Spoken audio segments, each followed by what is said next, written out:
কি চাও আমার কাছে? কিছু তো চাইনি আমি। চাওনি তা ঠিক, তবু কেন এমন ঝড়ের মতো ডাক দাও? জানি না। ওদিকে দেখো, রোদ্দুরের উপর মতো জল, তোমার চোখের মতো দূরবর্তী নৌকো, চতুর্দিকে তোমাকেই দেখা। সত্যি করে বলো কবি, কি চাও আমার কাছে? মনে হয় তুমি দেবী। আমি দেবী নই। তুমি তো জানো না তুমি কে। কে আমি? তুমি সরস্বতী। শব্দটির মূল অর্থে যদিও মানবী, তাই কাছাকাছি পাওয়া মাঝে মাঝে নারী নামে ডাকি। হাসি পাই শুনে। যখন যা মনে আসে তাই বলো, ঠিক নয়? অনেকটা ঠিক, যখন যা মনে আসে। কেন মনে আসে? কি চাও বলো তো সত্যি, কথা ঘুরিও না। আশীর্বাদ। আশীর্বাদ? আমার না সত্যি যিনি দেবী? তুমি তো সেই। টেবিলের ওই পাশে ফিকে লাল শাড়ি, আঙুলে ছোঁয়ানো থুতনি। উঠে এসো, আশীর্বাদ দাও, মাথার উপরে রাখো হাত। আশীর্বাদে আশীর্বাদে আমাকে পাগল করে তোলো। খিমচে ধরো আমার চুল, আমার কপাল নখ দিয়ে চিরে দাও। যথেষ্ট পাগল আছো, আরো হতে চাও বুঝি? তোমাকে দেখলেই শুধু এরকম, নয়তো কেমন শান্তশিষ্ট। না দেখাই ভালো, তবে তাই নয়? ভালো মন্দ জেনে শুনে যদি এ জীবন কাটাতুম, তবে সে জীবন ছিল শালিকের, দোয়েলের, বনবিড়ালের কিংবা মহাত্মা গান্ধীর।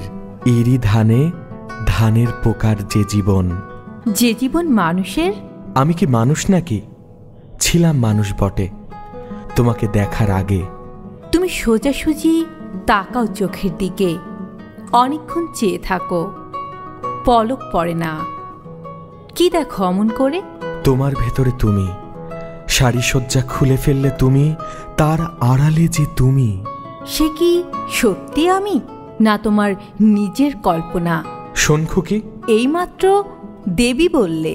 একই কথা। কল্পনা আধার যিনি, তিনি দেবী, তুই সে নীরা। তোর কাছে আশীর্বাদ চাই। সে আর এমন কি শক্ত, এক্ষুনি তা দিতে পারি। তোমার অনেক আছে, কণা মাত্র দাও। কি আছে আমার জানি না তো। তুমি আছো, তুমি আছো, এর চেয়ে বড় সত্য নেই। সিঁড়ির ওপরে সেই দেখা, তখন তো বলনি কিছু। আমার নিঃসঙ্গ দিন, আমার অবেলা, আমারই নিজস্ব। শৈশবের হাওয়া শুধু জানে। দেবে কি দুঃখের অংশভাগ? আমি ধনী হব। আমার তো দুঃখ নেই। দুঃখের চেয়েও কোন সুমহান আবিষ্টতা আমাকে রয়েছে ঘিরে, তার কোনো ভাগ হয় না। আমার কি আছে আর, কি দেব তোমাকে? তুমি আছো, তুমি আছো, এর চেয়ে বড় সত্য নেই। তুমি দেবী। ইচ্ছে হয় হাঁটু গেড়ে বসি, মাথায় তোমার করতল আশীর্বাদ, তবু সেখানেও শেষ নেই। কবি নয়, মুহূর্তে পুরুষ হয়ে উঠি। অস্থির দুহাত 10 আঙুল আঁকড়ে ধরতে চাই। সিংহিনীর মতো ওই যে তোমার কোমর, অবোধ শিশুর মতো মুখ ঘষে তোমার শরীরে যেন কোনো গুপ্ত সংবাদের জন্য ছটফটানি। পুরুষ দূরত্বে যাও, কবি কাছে এসো, তোমায় কি দিতে পারি? কিছু নয়। অভিমান? নাম দাও অভিমান। এটা কিন্তু বেশ, যদি অসুখের নাম দিই নির্বাসন, না দেখার নাম দিই অনস্তিত্ব, দূরত্বের নাম দিই অভিমান। কতটুকু দূরত্ব? কি মনে পড়ে? কি করে ভাবলে যে ভুলবো? তুমি এই যে বসে আছো, আঙুলে ছোঁয়ানো থুতনি, কপালে পড়েছে চূর্ণ চুল, পাড়ের নকশায় ঢাকা পা, ওষ্ঠাগ্রে আসন্ন হাসি, এই দৃশ্যে অমরত্ব। তুমি তো জানো না নীরা, আমার মৃত্যুর পরও এই ছবি থেকে যাবে। সময় কি থেমে থাকবে? কি চাও আমার কাছে?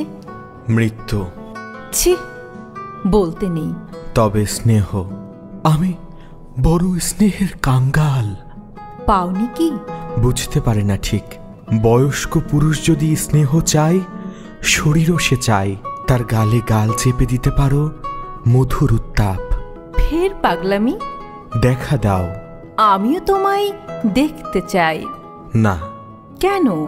বলো না, কখনো বলো না আর ওই কথা। আমি ভয় পাবো। এ শুধুই একদিকের। আমি কে?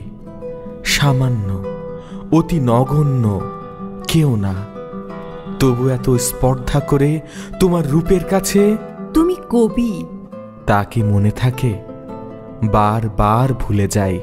অবুঝ পুরুষ হয়ে কৃপা প্রার্থী।